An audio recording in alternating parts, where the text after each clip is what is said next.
This is Just the Job.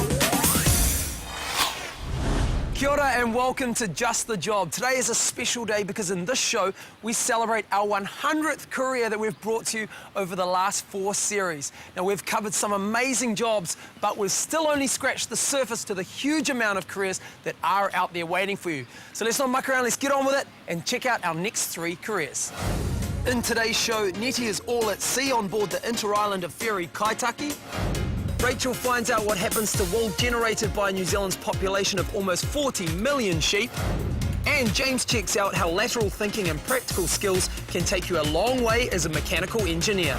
But first up, our 100th career, Nettie tests her hospitality skills, not to mention her ship piloting technique when she looks aboard the Inter-Islander ferry Kaitaki. Hi, my name is Nettie and I'm 18. I'm studying tourism up at Welltech. Today I'm going to go check out all the different jobs on the Inter-Islander. First stop is the Wellington terminal, where the Kaitaki is about to raise anchor. Good morning, Nettie. How are you? morning. I'm Dan. I'm one of the onboard service supervisors. Hi. There are 60 crew on the Kaitaki, covering a whole range of jobs, from running the engine room, to servicing customers, to manning the bridge. Good afternoon. Hello. Have you got your booking number? Just have his tickets. I'll take that. Every journey has to start somewhere, and Nettie's first task is issuing tickets. Every year, 1/3 of a million tickets just like these are issued, and that's just to the foreign tourists heading to Picton. Have a nice day. How many people are travelling with us today? Oh, it's fairly quiet today. We've got about 300 passengers on the way down and about 400 on the way back. We can actually fit up to 1,650 people Oh, wow. on any given sailing, which is a bit busier than today. Right, welcome on board. You're now officially on the ship. The ship is actually under British flag, so you've actually taken a short holiday to Britain for the day. Wow. So we're no longer in New Zealand. Make our way inside, shall we? Awesome. This patch of foreign turf is the length of 2 rugby fields and can carry hundreds of cars and trucks, serving as a vital lifeline for our nation's freight industries. So overall, this is the biggest passenger ferry in New Zealand and reflects on the cargo space that we do have. So I see they're using chains over there. What are they for?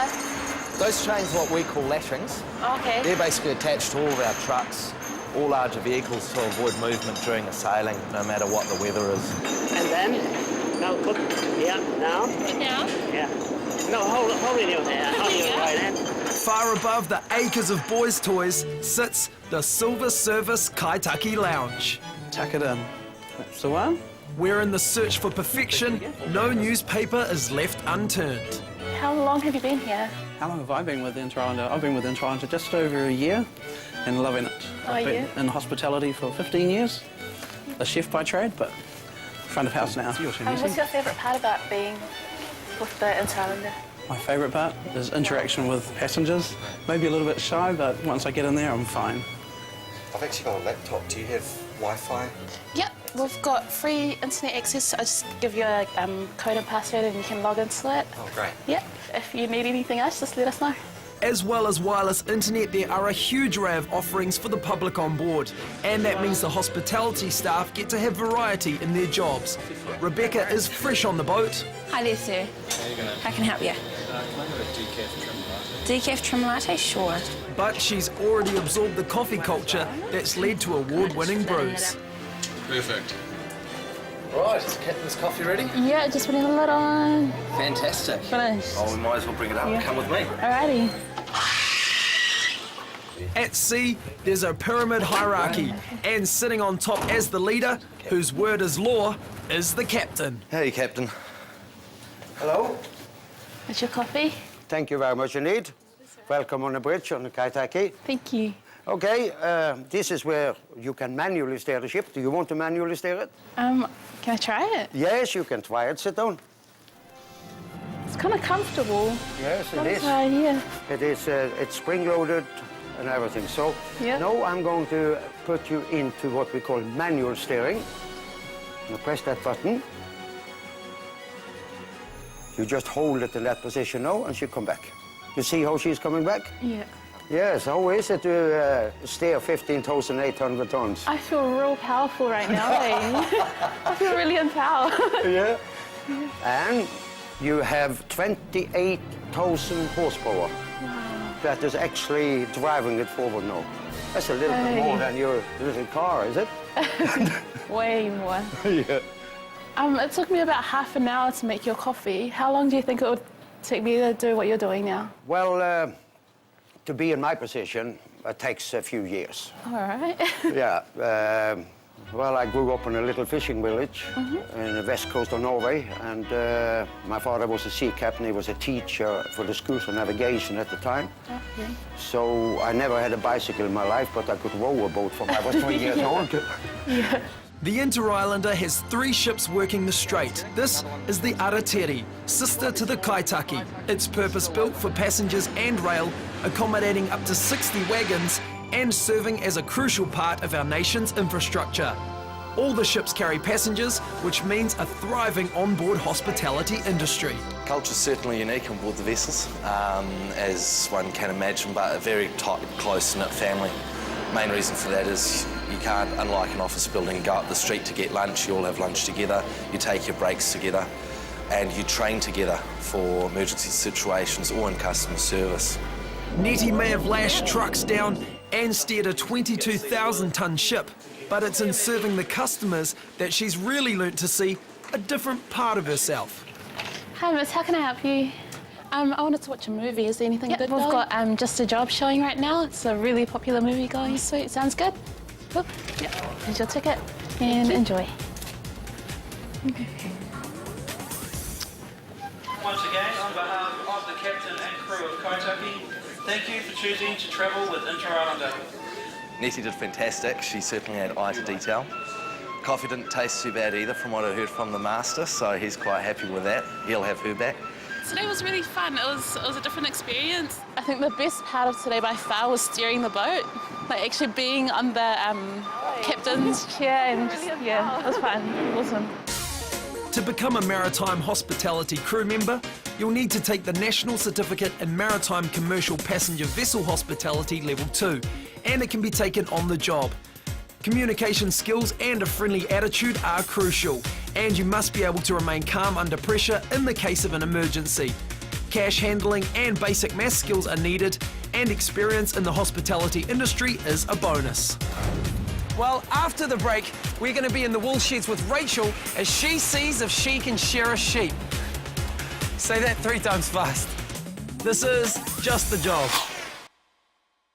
Welcome back to Just the Job, the show where we go behind the scenes of 3 diverse careers to give you an insight to some of the amazing opportunities that are out there waiting for you. Now, next up, Rachel is in the shearing sheds as she checks out a career in wool harvesting. Hi, I'm Rachel Kirchhoff, and I'm here today to learn more about wool harvesting. Okay, Rachel, wakey wakey. Before dawn, we need a hearty breakfast for a hearty day's work with Macintosh shearing. Good morning, Rachel. Wool harvesting is the shearing of sheep and the sorting and baling of wool for sale. With the rest of the crew, it's off to Paparata Station as the sun comes up in the heart of King Country. With over 10,000 sheep, just the place for Rachel to learn from one of the best.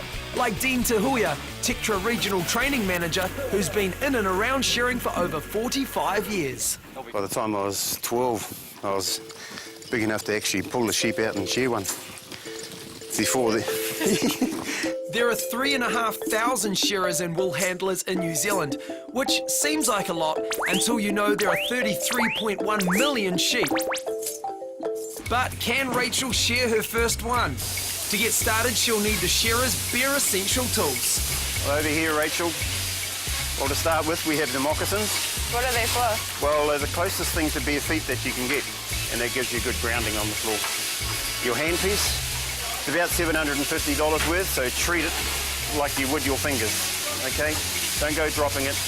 You can't take it home and give your brother a haircut with it. She's tooled up and ready to shear, but can't be sheepish because after some handling tips from Dean, she needs to catch her own sheep. Ow, ow. Turn its head. Right, now walk backwards over this way. Good one. Yay. That's right, straighten your back up. Yeah. And put the flank near the handpiece. Good girl. Bottom tooth. Well, I suppose the process of the shearing first is to have the sheep comfortable. You're not actually holding it, you're just supporting it. Then basically all you're doing is swinging your hand, trying to do a good job, no harm to the animal and no harm to yourself. just like mowing a lawn. And look what you did with that lawn. Removing wool from the sheep is also important for meat production and the general health and welfare of the animal. Normally when they finish doing their first sheep, they've got that buzz and they want to get back on and do another one and try and do it a bit quicker, because the good shearers actually make it look so easy. And that's your first sheep. Congratulations. Thank you. Yeah, it's not the fastest I've seen, but you've all got to start somewhere. So how many sheep do people normally do in a day? During the main shear, they'd probably do 450 of these in a day. No problem. I beat it. With Rachel's first sheep shorn, it's time for Rachel to find out how to remove the wool safely from around the shearer. Okay, Rachel, what we're going to do, you're going to be taking the wool away from the piece as Dean's shearing it, so you're working in tandem with him. If you're going to put your fingers in there, they're going to chop it off, right? So we have to be careful when we take this out. We clear it away while his handpiece is away from me. So he's going up, and I'm in here with my hands safely away from the handpiece, all right? Good girl. Away you go. Now? Yep. His handpiece is going up there. Okay. Because he's not going to wait for you. So bend down, you have to bend. Good girl. The wool is immediately sorted into differing qualities. You see the difference between this good body wool and that discoloured wool? See that? So that comes out. The less processing that they do when they take the raw materials away, the more the farmer's going to get back in dollar terms, okay? So what are the different types of wool used for? Most of it goes into carpets, bedding, socks, upholstery. But not all wools are created equal. Rachel changes the mob of sheep to one with longer wool. Because this fleece is from longer wool, it stays together as a complete fleece and needs to be picked up in one clean sweep. And up and out. Beautiful. When on the table, any off-type wools need to be removed before it can be processed further. Another important process is blending, which combines different wool lengths and colour into a consistent line. Blending is like throwing snow, Rachel. Pick it up and play with it. Yep.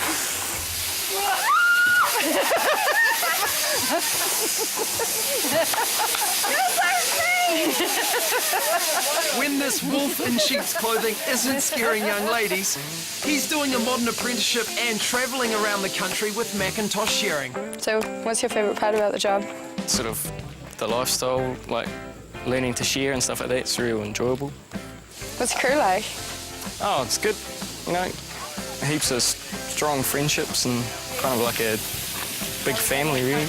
This big family Macintosh shearing is led by Eddie Parkinson. Been shearing for about 35 years, so probably doing about 1.2 mil, 1.3 million sheep anyway. Every crew has a crew leader responsible for keeping things running smoothly. Happy crew's a good crew. Man, they're really getting through these sheep. So look out, if another guy comes in, they'll just step up the pace. Really? Wool handling is a good way to earn and save, as often accommodation and living costs are covered. Many shearers work year-round, including stints in Australia, Britain, Europe and North and South America. Our wool harvesters are seen internationally as being well-trained and very good at their job. But for now, Rachel is just happy to be part of the crew. So, does Rachel still have the wool pulled over her eyes? Very proud of myself for shearing a whole sheep. I definitely consider this as a job. Rachel did really well. She's quite happy to get her hands in there, and I think actually she enjoyed it a lot. The comments from all the other guys is that they thought she had shorn before. If she could bluff them, then it's not too bad. Because working in the wool harvesting industry is physical work, you'll need to be reasonably fit. There are no specific entry requirements to enter as a wool handler, although some employers prefer their employees to have completed a wool harvesting certificate. All training is gained on the job, so you can earn while you learn and work towards a national certificate in wool harvesting level 2, then work towards a national certificate in shearing level 4, or a national certificate in wool pressing level 3, or a national certificate in wool handling level 4. Training is available through Tectra.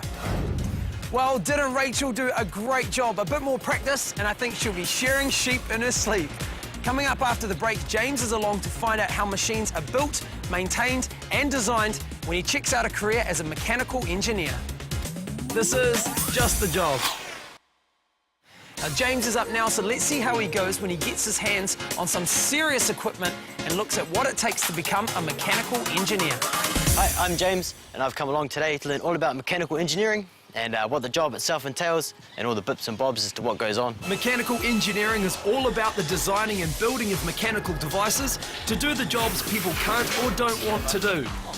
Today, we've brought James along to meet mechanical engineer John Bannister, owner of Automac Engineering. G'day, I'm John Bannister. Good to meet you. Likewise.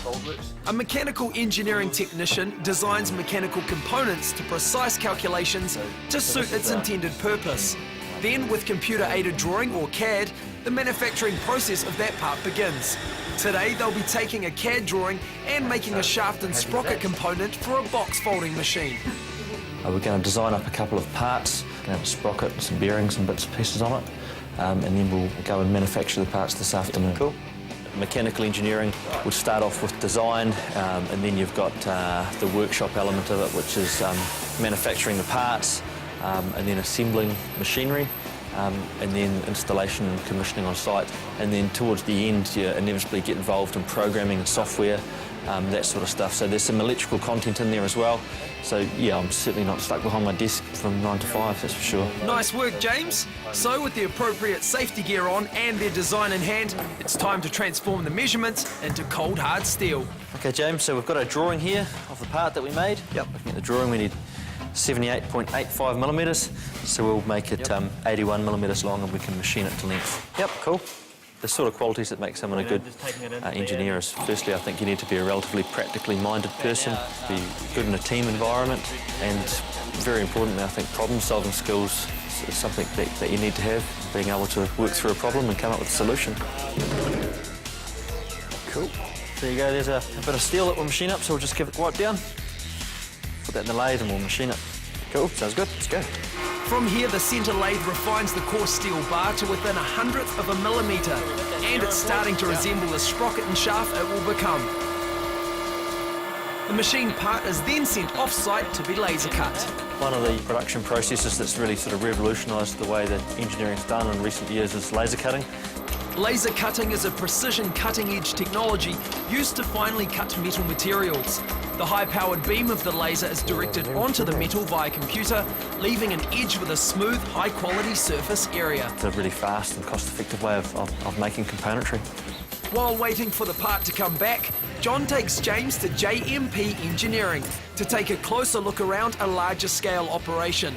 Mechanical engineering technicians need a good understanding of all manufacturing processes, including welding. A technician in this field would oversee the entire design and manufacturing process to ensure the work is done to specification and to a high quality. Robotics is a rapidly advancing field within mechanical engineering.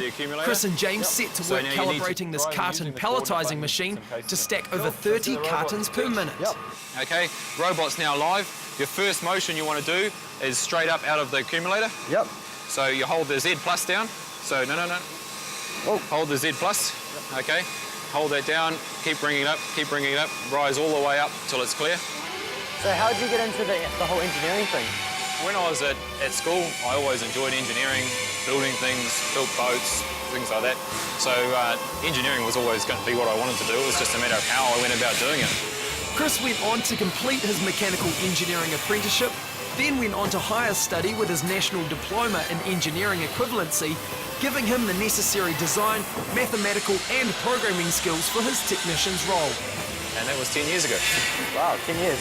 And now I get to play with these things. Back at the Automac workshop, the sprocket and shaft part is ready to be installed. The tray former machine takes a piece of flat cardboard and makes over 830 boxes per hour. So we'll take your part, we'll install it in the machine and see if it works, eh? Yep, let's give it a try. Excellent. Right, so what we need to do is we need to mount up the stub shaft in there first. Yep. And we'll put the chain and the sprockets on there. So it's got to come in from my side. That side, yep. Personally, I find mechanical engineering very rewarding. The main reason for that is we take an idea, that we've been given by a customer or an idea that we've worked on with the customer. We take that idea and we go away and we design a solution, we build some equipment, we install the equipment and see it running. So we've taken an idea and turned it into reality, and that's personally very rewarding. Okay, feels pretty good. So with the shaft and sprocket installed and all the nuts and bolts in place, it's crunch time. You press start, see if your part works. All right, let's go.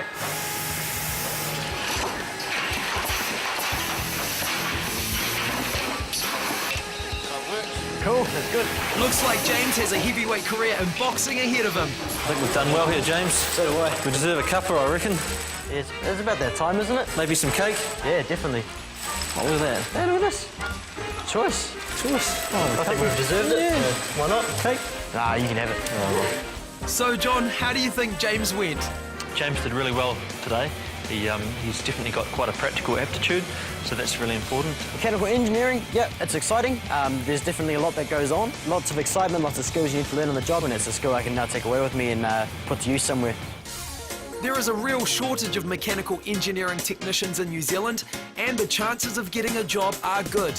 Useful subjects to study at school include English, maths, physics, chemistry and graphics.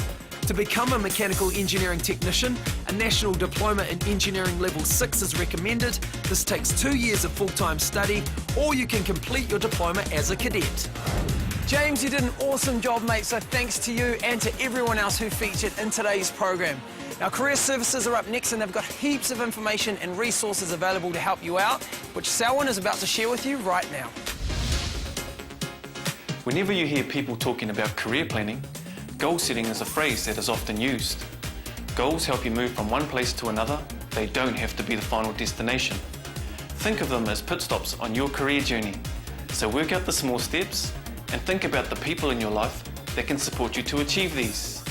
You may not know your ultimate destination, but goals help to keep you motivated and moving forward. If you'd like more information about any of the careers that you've seen here today, easy, just jump on our website at tvnz.co.nz/justthejob. Happy hunting, and I'll see you next week.